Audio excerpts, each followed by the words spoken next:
स्वागत है दोस्तों आपका हमारे YouTube चैनल में।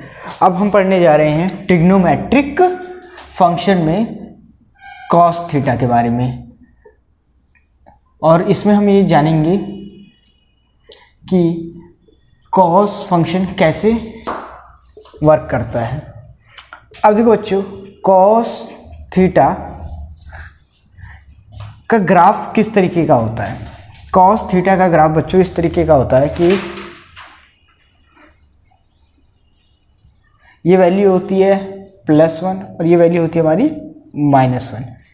कॉस 0 डिग्री पे वैल्यू 1 होती है, कॉस 180 डिग्री पे वैल्यू हमारी -1 होती है। ठीक है बच्चों, अब इस ग्राफ में ये ग्राफ आया कैसे, इस चीज़ को देखते हैं।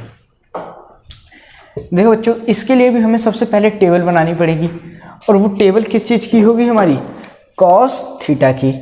अब देखो, इसमें टेबल में हमारे पास एंगल्स होंगे, और उन एंगल्स में उस एंगल्स पे ट्रिग्नोमेट्रिक रेशियोज होंगे। जैसे ये हमारा थीटा होगा और ये हमारी ट्रिग्नोमेट्रिक रेशियोज की वैल्यू होगी। जो ट्रिग्नोमेट्रिक रेशियोज आएंगे थीटा डिग्री पे, वो उनकी यहाँ पे वैल्यूज होगी। ठीक है बच्चों, अब देखो, जैसे हमारे पास ये होगा 0 डिग्री, 30 डिग्री, ये वैल्यू हो जाएगी हमारी 45, ये वाली वैल्यू हो जाएगी 60 डिग्री, ये वाली वैल्यू हो जाएगी हमारी 90 डिग्री बच्चों। अब ये आगे ये वाली वैल्यू हो जाएगी हमारी कितनी, 120, ये वैल्यू हो जाएगी हमारी कितनी बच्चों, 135, ये वैल्यू हो जाएगी 150। अब देखो बच्चों, अब ये वाली जो वैल्यू हो जाएगी हमारी 150 है, तो ये वैल्यू हो जाएगी वो हमारी 180 डिग्री। अब उसके बाद ये वैल्यू हो जाएगी 210, ये वैल्यू हो जाएगी 225 डिग्री। ठीक है बच्चों, ये वाली जो वैल्यू हो जाएगी हमारी 240।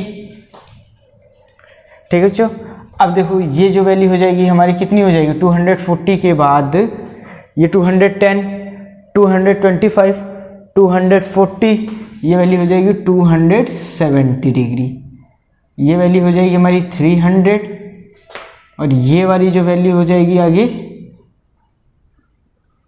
देखो बच्चों 315, फिर उसके बाद 330, एंड नेक्स्ट वैल्यू हो जाएगी हमारी 360। ठीक है बच्चों, टोटल देखो हमारा 0 डिग्री से लेके 360 तक की वैल्यूज हमने निकाल ली है। अब देखो बच्चों, अब हम क्या करते हैं, 0 डिग्री की वैल्यू क्या होती है हमारी 1। अगर जिस बच्चे को ये समझ नहीं आ रहा कि ये ट्रिग्नोमेट्रिक रेशियोज कैसे निकालते हैं, आप हमारे प्रीवियस वीडियोस देख सकते हो, जिसमें हमने 360 डिग्री तक या n डिग्री तक की वैल्यूज़ को निकालना सीखा है। 30 डिग्री की वैल्यू कितनी हो जाएगी यहाँ पे बच्चों, √3/2, ये वैल्यू हो जाएगी 1/√2, ये वैल्यू हो जाएगी 1/2, और ये वैल्यू कितनी हो जाएगी 0। अब जब ये वैल्यू 0 हो गई, तो अब देखो 120 के बाद ये वैल्यू फिर से बढ़ना स्टार्ट कर देगी, 1/√2, √3/2। ठीक है बच्चों, बट ये किस में पहुंच गए हम, सेकंड क्वाड्रेंट में, तो ये वैल्यू कैसी हो जाती है, वैल्यू माइनस रहती है। ठीक है बच्चों, ये वैल्यू क्या हो जाएगी, माइनस की। अब वैल्यू हो जाएगी हमारी 180 पे -1। ठीक है बच्चों, अब देखना, अब हम पहुंचेंगे थर्ड क्वाड्रेंट में। ये था हमारा यहाँ से लेके यहाँ तक की वैल्यू किस में थी, फर्स्ट क्वाड्रेंट पे। यहाँ से यहाँ तक की वैल्यू कितनी है, सेकंड क्वाड्रेंट में।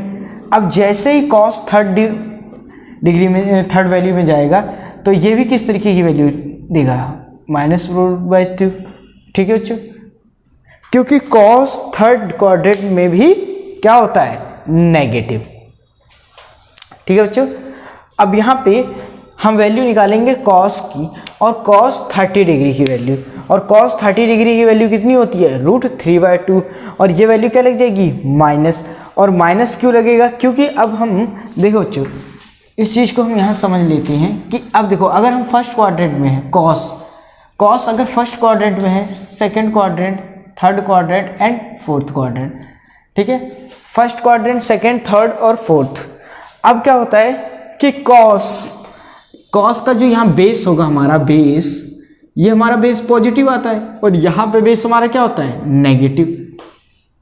तो जब भी कॉस फर्स्ट या फोर्थ क्वाड्रेंट में होगा तो वो पॉजिटिव होगा, और जब वो सेकंड और थर्ड क्वाड्रेंट में होगा तो वो क्या होगा negative.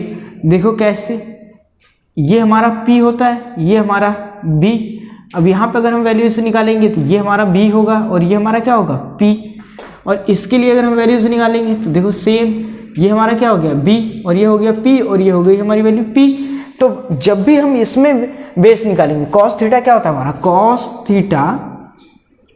Theta is equal to B/H, ठीक है। और ये जो हाइपोटेन्यूस होती है बच्चों, ये हाइपोटेन्यूस साइन लेस होती है, मीन्स जिसमें कोई साइन नहीं होता है। मीन्स बेसिकली हम इसमें हाइपोटेन्यूस के साइन के बारे में बात नहीं कर रहे होते हैं, ठीक है बच्चों। अब देखो ये क्या हो गया 210 और ये 225, और 225 की वैल्यू क्या हो जाएगी हमारी 1/√2 माइनस की वैल्यू, फिर उसके बाद वैल्यू हो जाएगी हमारी 1/2 माइनस में वैल्यू। अब फिर इसके बाद माइनस होते के साथ ये वैल्यू हमारी क्या हो जाएगी 0, ठीक है बच्चों। अब ये वैल्यू जैसे ही हमारे पास वैल्यू 0 हो जाती है तो ये फिर क्या करना स्टार्ट कर देगी 1/2 1/√2 √3/2, और ये वैल्यू कितनी हो जाएगी हमारे पास 1, ठीक है बच्चों। देखो 1 से शुरू करते हुए 0 पे जाएगा, 0 से फिर -1, -1 से 0, फिर 0 से 1। मीन्स जो हमारा ग्राफ होगा कुछ इस तरीके से वर्क करेगा, देखना इस चीज़ को। यहाँ से वैल्यू जाएगी, मूव करेगी, मूव करते करते ये वैल्यूज हमारी कहीं यहाँ पे जाके रुकेगी, यहाँ पे ये जब हमारे पास वैल्यू हो जाएगी 360 डिग्री, ये वैल्यू कितनी होगी हमारी 0 डिग्री, ये वैल्यू होती है हमारी 90 डिग्री, और ये वाली हमारी जो वैल्यू है 90, ये देखो ये हमारी वैल्यू 90 डिग्री, और ये वाली वैल्यू होती है हमारी 180 डिग्री, और ये वाली वैल्यू हो जाएगी हमारी 270 डिग्री। मीन्स 0 से 90, 90 से 180, 180 से 270, 270 से 360। अब देखो ये वैल्यू कितनी थी हमारी यहाँ +1 में होगी, और ये यहाँ पे वैल्यू कितनी होगी हमारी -1 में, ठीक है बच्चों। अब देखो 0 डिग्री पे वैल्यू कितनी है 1, 90 डिग्री पे वैल्यू कितनी है 90 डिग्री पे वैल्यू कितनी है 0। मीन्स ये जो कॉस थीटा है अगर हम उसको 0 पुट करते हैं, अगर कॉस थीटा की वैल्यू अगर हम 0 पुट करते हैं यहाँ पे कॉस थीटा 0 कॉस थीटा की वैल्यू अगर हम यहाँ 0 पुट करेंगे तो ये हमारे पास वैल्यू क्या आ जाएगी बच्चों 1, ये देखो 1। और जैसे ही हम कॉस थीटा की वैल्यू 30 डिग्री रखेंगे, ये वैल्यू क्या हो जाएगी √3/2, वो वैल्यू कहीं ना कहीं यहाँ पे होगी। अगर ये वैल्यू हमारी कितनी है, अगर ये वैल्यू हमारी 30 है, ये हमारी 45 है और ये हमारी 60 है, मीन्स अगर ये 30 डिग्री है, ये 45 डिग्री है और ये 60 डिग्री है, तो जो √3/2 की वैल्यू कहीं ना कहीं यहाँ पे होगी √3/2। 45 डिग्री की वैल्यू कहीं ना कहीं यहाँ होगी 1/√2, ठीक है बच्चों। अब देखो 60 डिग्री की वैल्यू क्या हो जाएगी, यहाँ पे होगी कहीं ना कहीं 1/2, ठीक है बच्चों। इस तरीके से ये ग्राफ बढ़ता जाएगा। अब 90 के बाद यहाँ पे 120, यहाँ वैल्यू हो जाएगी हमारी 135, यहाँ कहीं हो जाएगी 150। तो बच्चों देखो ये क्या कर रहा है, ये ग्राफ बढ़ रहा है कि नहीं बढ़ रहा है। अब देखो जैसे ही हम 90 डिग्री पे गए, 90 डिग्री पे वैल्यू कितनी हो गई 0। जैसे ही हम 120 पे गए, ग्राफ यहाँ पे कहीं प्लॉट कर रहा होगा। जैसे ही 130 पे गए, वैल्यू यहाँ होगी कहीं, और जैसे 120 पे गए तो ये वैल्यू क्या हो गई हमारी यहाँ पे ये जो वैल्यू कितनी है 180 की वैल्यू कितनी है यहाँ पे -1, ये वैल्यू +1, ये वैल्यू हमारी फिर से 0, और ये वैल्यू कितनी होगी हमारी +1 में। मीन्स जैसे हम 270 डिग्री पे जाएंगे, 270 डिग्री पे तो वैल्यू कितनी में होगी 0। अब देखो 120 पे वैल्यू कितनी में जाएगी, नेगेटिव में जा रही है कि नहीं, ये देखो नेगेटिव एक्सिस है कि नहीं है। जैसे ही 120 डिग्री की वैल्यू लेंगे ये किस में आ रहा है, नेगेटिव एक्सिस में। अब 270 पे गए, देखो 120, 135, 150, 180, 220 मीन्स जब इस वैल्यूज को लेके जा रहे हैं, ये वैल्यूज हमारी बढ़ते, एंगल्स हमारे बढ़ते जा रहे हैं, डोमेन ये बढ़ता है हमारा। और ये रेंज हमारी कितनी आ रही है, रेंज हमारी 1 से -1 के बीच में। देखो ये वैल्यू क्या होगी, जैसे जैसे ये वैल्यू बढ़ रही है, वैल्यू कैसी होती जा रही है, नेगेटिव होती जा रही है, नेगेटिव नेगेटिव नेगेटिव। एक टाइम पे मैक्सिमम कितनी होगी, -1। फिर उसके बाद क्या होगी, वैल्यू घटना स्टार्ट कर देगी, और जैसे ही 270 की फिर वैल्यू जाएगी वो क्या हो जाएगी, 0। फिर जैसे ही वैल्यू क्या करेगी, जब वैल्यूज़ को हम आगे बढ़ाते रहेंगे, एंगल्स को आगे बढ़ेंगे, तो ये क्या हो रहा है, ये वैल्यू क्या होती जा रही है, बढ़ती जा रही है, बढ़ती जा रही है, और एक टाइम पे +1 वैल्यू आएगी। अब देखो बच्चों, इसमें हमने क्या देखा कि जो ग्राफ है कॉस का, 0 पे मैक्सिमम आता है, 90 पे मिनिमम आता है, 180 पे मैक्सिमम, 270 पे मिनिमम, और 360 पे मैक्सिमम। और अगर इसी चीज़ को हम एक्सटेंड करना चाहें तो ये ग्राफ फिर से दोबारा अपनी एक, ये देखो ये पूरी की पूरी एक साइकिल, इस ग्राफ ने पूरी की पूरी एक साइकिल ली है यहाँ से यहाँ तक की। अगर इसी को हम एक्सटेंड करेंगे तो ये ग्राफ और आगे की तरफ बढ़ता चला जाएगा, और यहाँ पे फिर वैल्यू देगा तो ये कितनी हो जाएगी, 720 की वैल्यू हो जाएगी। ठीक है बच्चों,